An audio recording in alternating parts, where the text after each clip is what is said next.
Oi galera, no vídeo de hoje eu vou falar sobre transição capilar, como foi o meu processo, o que pra mim foi mais difícil na transição capilar, o maior benefício e as tristezas do caminho.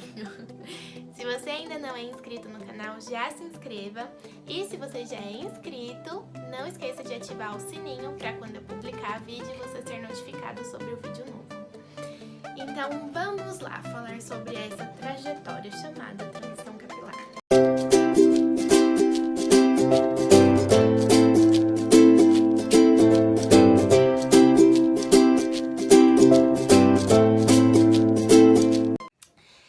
Há muito tempo eu já venho tentando fazer a transição capilar. Desde muito novinha eu comecei a fazer procedimento químico no meu cabelo.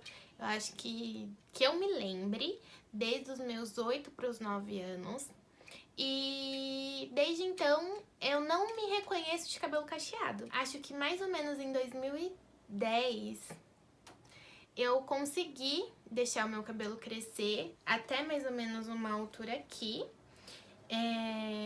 E ele ficou muito bonito, ele não tinha os cachos bem definidos, mas ele tava completamente cacheado. E aí, eu caí na besteira de fazer luzes. Eu não achei que tinha ficado com um resultado legal, e aí eu fui e fiz a progressiva pra poder ficar mais bonito. E então, desde 2010, o meu cabelo ele foi crescendo, criando um determinado comprimento, e eu nunca cortei ele curto. Eu deixava ele crescer, sempre cortei, tirava as pontinhas, mas cortar curto mesmo.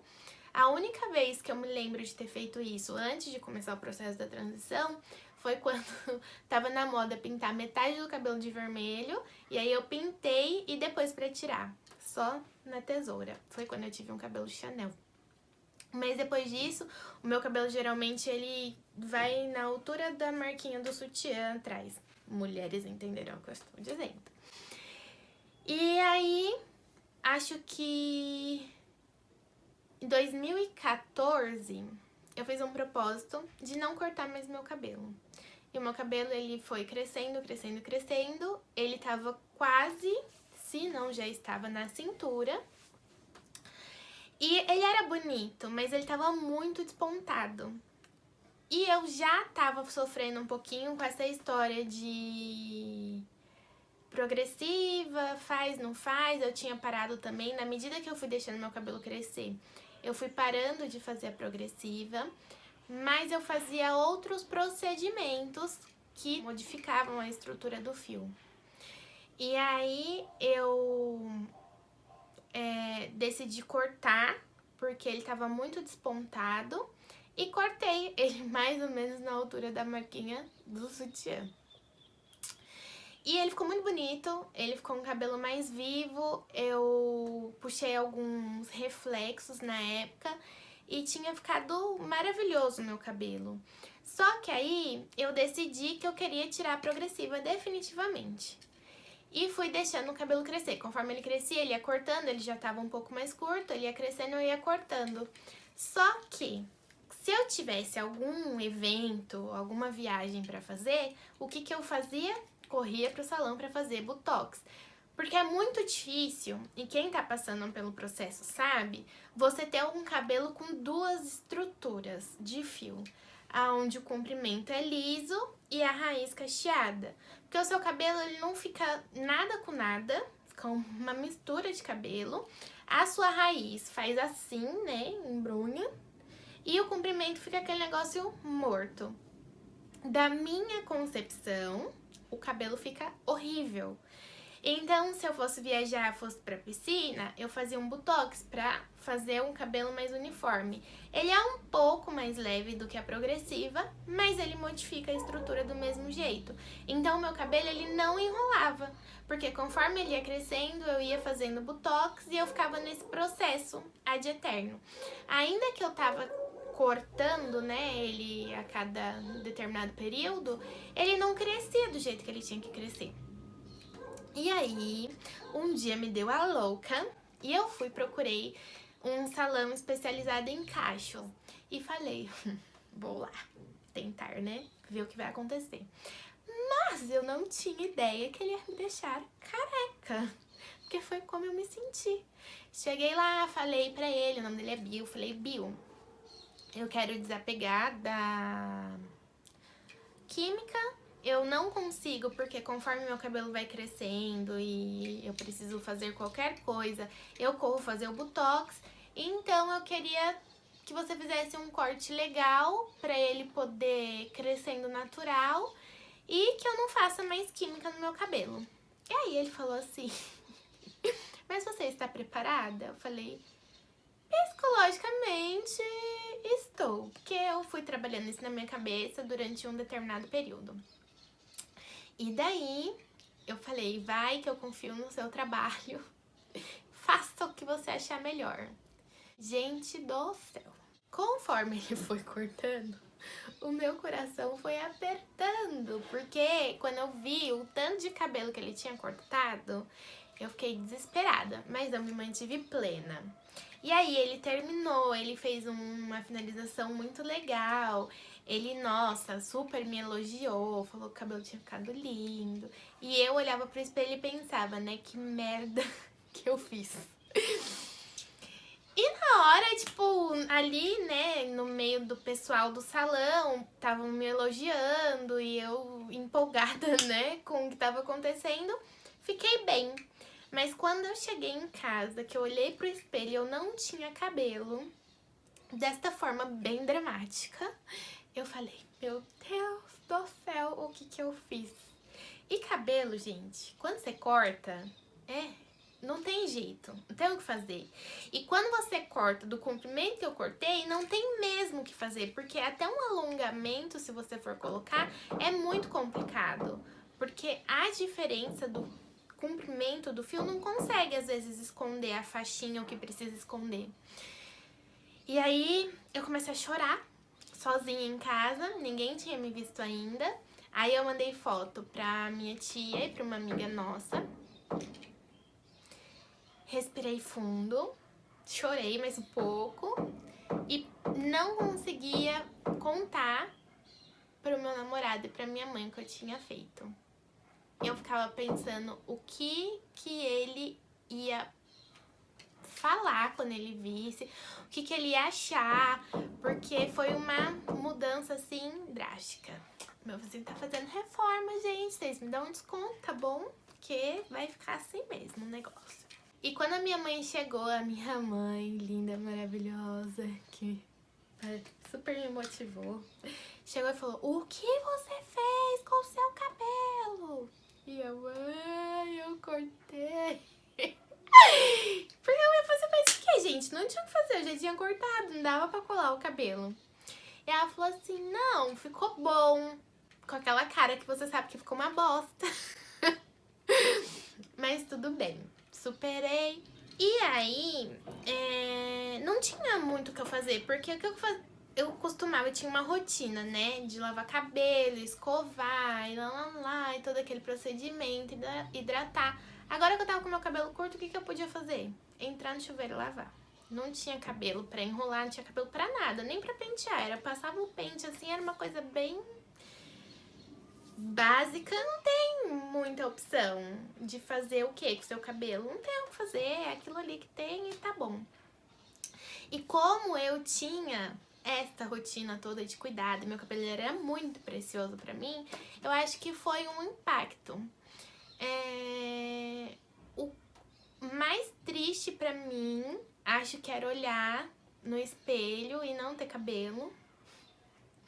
Parece dramático, mas era como eu me sentia. E sempre que eu cortava o meu cabelo, eu pedia pra minha cabeleireira deixar de um tamanho que eu conseguisse fazer um rabinho de cavalo. E eu não conseguia. Meu cabelo não dava pra fazer nada. Até o tic-tac era só pra enfeite, porque não prendia nada, não tinha cabelo pra prender. Então, eu acho que a parte mais complicada foi a questão da autoestima, como que eu me senti com tudo isso, eu ficava um pouco triste. Eu ignorei bastante até o meu cabelo dar uma crescida. Mas eu evitava olhar no espelho, a minha frequência de selfies diminuiu, porque eu não me achava bonita, algo tava faltando em mim. Mas eu acho que isso é uma questão pessoal, bem particular. Eu não gosto de cabelo tão curto em mim, então foi uma coisa assim bastante difícil. O maior benefício: eu tenho um pouco de preguiça de escovar cabelo. Eu sou uma pessoa assim, gente, trabalhada na preguiça. Daí, quando eu não estou afim de fazer nada com o meu cabelo, eu não preciso fazer nada com o meu cabelo. Eu tomo um banho, lavo ele, passo creme e tá perfeito. Penteei, ele fica ok. Não preciso passar por aquela situação toda de secar, difusor e lá lá lá, lá lá lá lá. Ou mesmo escovar o cabelo, porque tinha duas formas, então eu tinha que deixar numa forma só, porque agora eu lavo e ele fica assim, lindo, maravilhoso, perfeito.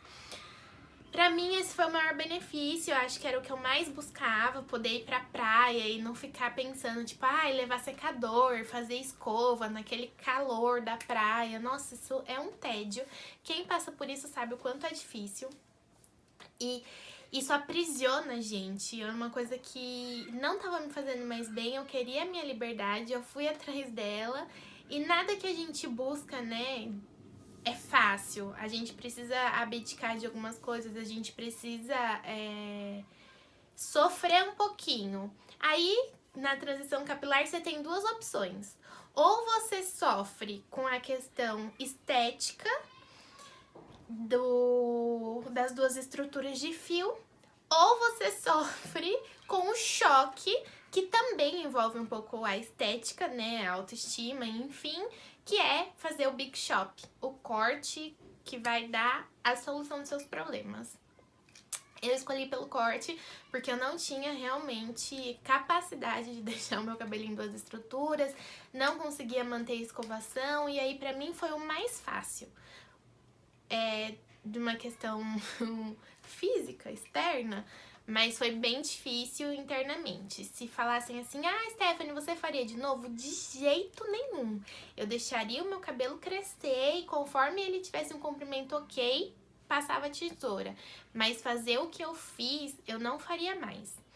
Aconselho outras pessoas a fazerem? Sim, se essa for a sua vontade, se você também tiver o mesmo problema que eu, da dificuldade de não fazer mais química, aconselho. É um período difícil, mas ele passa e dá tudo certo. E acho que é basicamente isso, referente à transição capilar. Uma questão que eu acho assim bem pessoal mesmo, sobre fazer ou não o Big Shop, é essa questão que eu falei, a paciência.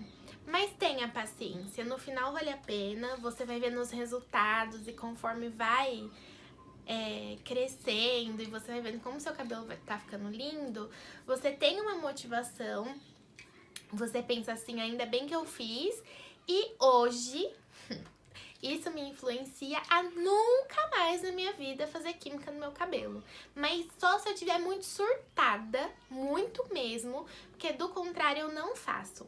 Hoje eu tenho mantido ele escovado. Por quê? Eu estou dentro de casa por conta dessa questão do Covid e o meu cabelo ele acorda desse tamanho, parecendo um leãozinho. Eu ainda não aprendi a lidar com cabelo cacheado. Eu tenho 25 anos, então foram mais de 10 anos tendo o cabelo de aliás, bem mais que 10 anos. Eu tinha 8. Ai, gente, eu sou de humanas. Por que eu fui querer falar agora de cálculo de idade, né? Mais de 10 anos com o cabelo liso, então eu ainda não sei lidar muito bem com o cabelo enrolado. Eu tô aprendendo aos poucos que produto usar, como pentear. Ainda não aprendi como dormir com o meu cabelo pra ele acordar assim, do mesmo jeito que eu dormi.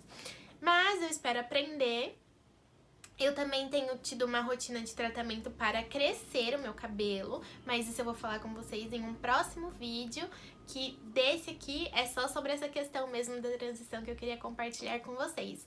Se você tá passando por essa situação difícil, mas você entende tudo que eu falei aqui no vídeo, deixa aqui embaixo nos comentários como foi pra você essa experiência. Se você ainda não teve coragem de fazer o Big Shop, mas tem interesse e quer tirar alguma dúvida, também pode deixar aqui nos comentários. E se você tá passando pela transição capilar e não tem coragem de fazer o Big Shop, mas tem outras coisas para compartilhar com a gente, também deixa aqui nos comentários. Não esqueça de deixar o seu like, de se inscrever no canal e compartilhar esse vídeo com seus amigos, com as suas amigas que estão passando por essa transição e que vai gostar de assistir esse vídeo também. Um grande beijo e até a próxima!